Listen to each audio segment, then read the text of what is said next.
Debaixo do túmulo, formado pola terra e as pedras, está a cámara funeraria, o sepulcro, tamén chamado dolmen, anta ou arca. Nalgúnas das súas paredes interiores apareceron restos de pinturas, que son, atención, polo momento, as primeiras pinturas dos nosos antepasados. Esa mámoa cuberta de vegetación, a de Couto dos Mouros aquí en Rodeiro, tenas. Imos coñecelas.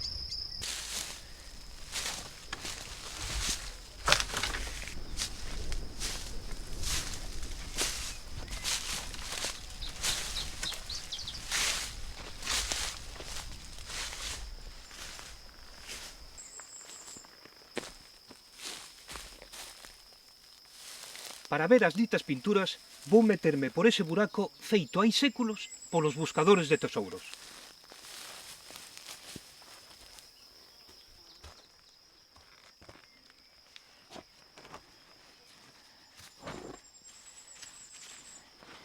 Meu Deus!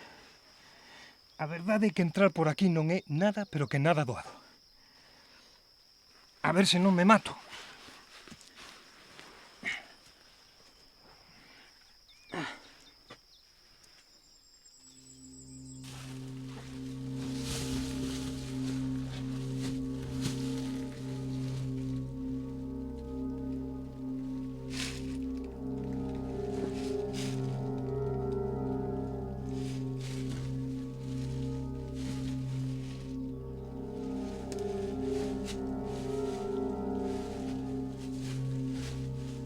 Aí están.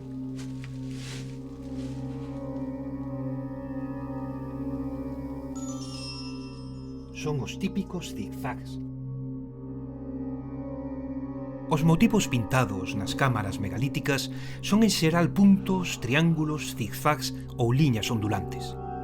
Os campesiños de hai 5.000 anos conseguían a cor vermella con óxido de cerro, a negra con carbón vegetal e previamente empregaban un reboco branco que se obtiña con caolín. O significado destas pinturas descoñecémolo, pero créese que estarían vinculadas ao mundo máxico e espiritual dos seus creadores.